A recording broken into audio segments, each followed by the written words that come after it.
بسم الله الرحمن الرحیم. نن چې زمونږ کوم وظیفه ده انتهایی لاجواب او انتهایی پاورفل وظیفه ده. محترم مسلمانانو خویندورونو، د مال او دولت لپاره د رزق لپاره انتهایی مجرب وظیفه ده. یو خور هغې دا وی چېرې زمونږ حالات دومره خراب وو چې موږ به د بل چا نه کپړې راواغېستو، بیا دغه کپړې دا موږ به استعمالولې، یا کله کله به وی چې یاره موږ به د بل چا نه پیزار راواغېستل چې به تلو غم حاضر دا موږ به خپل کول. لکه دومره خراب حالات چې هغوی به پخپله کپړې هم نشي کولی یا دغه رنګې پیزار دا بیا نشي کولی. د دې وظیفې په برکت باندې الله پاک هغوی ته یو ډېره زیاته ناشنا نوکري ورکړله او کوشش به دا کوو چې دا خپل تعلیم دا څنګه مکمل کړم.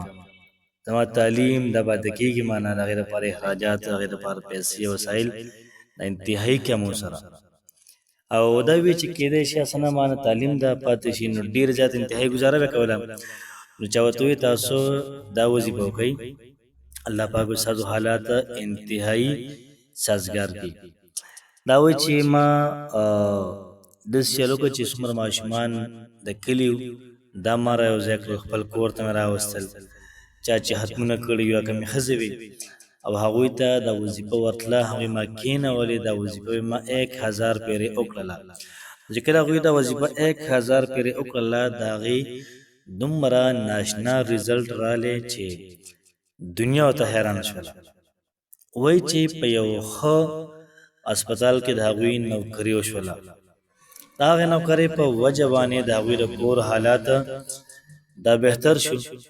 د هغوی چې کوم مخکې تعلیمي حساب کتاب و نو هغه مو څه ښه برابر شو. یا خو داسې وخت و چې د بل چا نه به پیسې اخیستې، د بل چا نه به کپړې اخیستلې. اوس داسې حالت دی چې بل چا له کپړې مالي او دغه رنګې خپل پیزار، کپړه، جامه، خوراک وغیره هر څیز هم مزېدار کوي. نو تقریبا د نن نه 20 کاله مخکې د هغوی تنها په هسپتال کې تقریبا 50,000 نه واله د 70,000 روپۍ پورې دی تنها وه.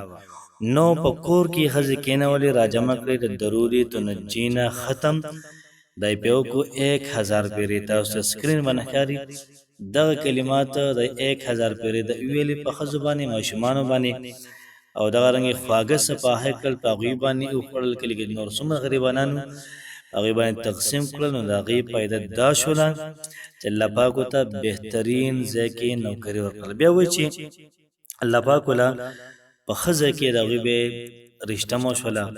الله پاک وله ښکلی لوی کور ورکوله، دغه رنګې ګاډی وله ورکړو، او دغه رنګې خاوند هغه هم نوکر او خپل جایداد شو.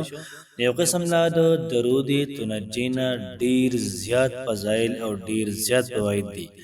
مولانا حسین احمد مدني رحمت الله علیه به خپل شاګردانو ته چا چې به فریاد وکړو هغوی به ورته درودي تنجي نه د ختم دا به ورته وښودو. دغه رنګې بل یو ښځو هغوی دا وایي چې یاره زموږ کور انتهایي وړوکی و، دغه رنګې کور کې جنګ جګړه وي، د خوراک بسه نه و. وایي ما خلکه کېنول او د سور یاسین ختم دا ما 80 پیرې روزانه دا شروع کړو. الله پاک دومره مالداره کړو، دومره چې خپل کور هم راکړو او خپل ژوند، خپل حساب کتاب ښه برابر راکړو. تاسو 1000 پیرې درودي تنجي نه ختم وکړئ، او دغه رنګې دغه دویم هم تاسو کولی شئ سورة یاسین 82 پیرې 2 پیرې دا وکړئ ختم. یوه جمعه، بله جمعه، اووه جمعې دا وکړئ انشاءالله. بیا تماشه کوئ چې الله پاک ژوند، حالات، زندگی څنګه بدلوي. الله پاک مو خوشحاله آباد ساته. السلام علیکم ورحمة الله وبرکاته.